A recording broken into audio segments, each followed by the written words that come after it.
Good morning, this is Xanne Black with Tulsa Regional STEM Alliance, and today's STEM challenge is all about math and nature and a guy named Fibonacci.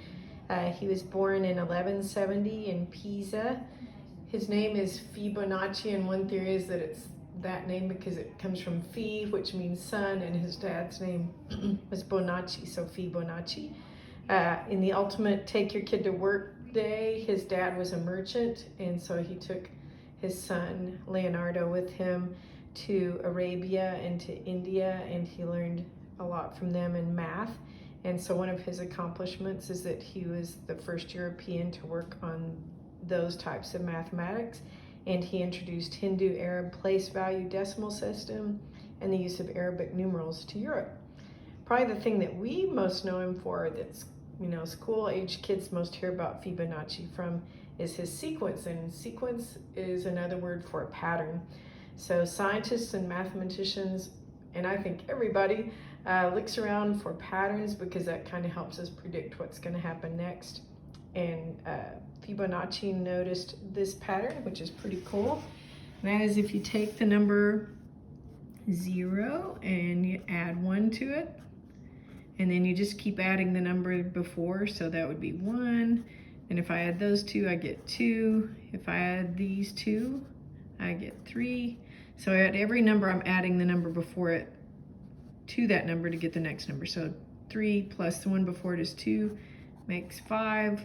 5 plus the number before it makes 8. 8 plus the number before it, which is 5, makes 13. And you can just keep going. It's a really cool sequence, and it turns out that it also does something else cool. If you graph it like this, I just plotted, here's the 2 1s, and if I make a square with that side of 2, now there's a 2 and a 1, so that's 3 units long, so I made a square of that. Now this side is 1 plus 3, so that's 5, and made that square. Now that's 2 plus 1, this side is 5, so this side is 8, make a square out of that. Now this side is 8, plus this side is 5, that makes 13. You can just keep going. And look at this cool shape that develops.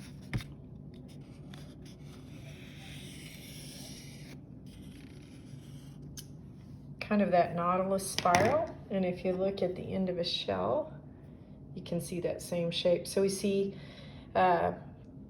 really nature-inspired Fibonacci sequence. It also, if you look at this pine cone, see how there are 3 petals here, 1, 2, 3, and then the next string has 5, and the next string would have 8. So we see it repeated over and over in nature, which is pretty cool. So there are other types of sequences. Some are called arithmetic. What we always need to know in a pattern is where it starts and how we get to the next number. So let's say that my arithmetic sequence starts with 2, and the way we get to the next number is to add 3. So if I add 3, I get to 5. And to get to the next number, I take that number and I add 3, so I'd get 8. So get the next number, I take 8 and I add 3, so I'd get 11. And I could just keep going that way. So I need to know the number to start with, which in this case was 2. For an arithmetic, I need to know what to add to get the next number, so that's 5. Geometric is similar, but you're multiplying. So let's say I start with the number 4, and whatever I get, I multiply it by 2. So my next number would be 8. So now my number is 8, and on this one, I always multiply by 2, so the next number would be 16.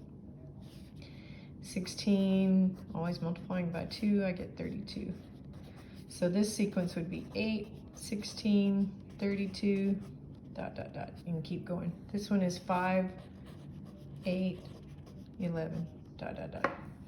So there's other kind of patterns that we use in art, or we see in nature, like, colored in square, hollow circle, colored in square, hollow circle, up triangle, down triangle, up triangle, down triangle. Loops with circles under them with X's, that's more art. But you can see how this idea of patterns is really everywhere once you think about it. So my STEM challenge for you today is either to create a pattern with art like this, or with math like an arithmetic sequence or a geometric sequence, or to see if you can find a cool pattern in nature, maybe leaves in your yard or some kind of plant or maybe the feather of a bird. I would just love to see what kind of patterns you can create or what kind of patterns you see in nature today. Have fun with patterns. Thanks a lot. Bye-bye.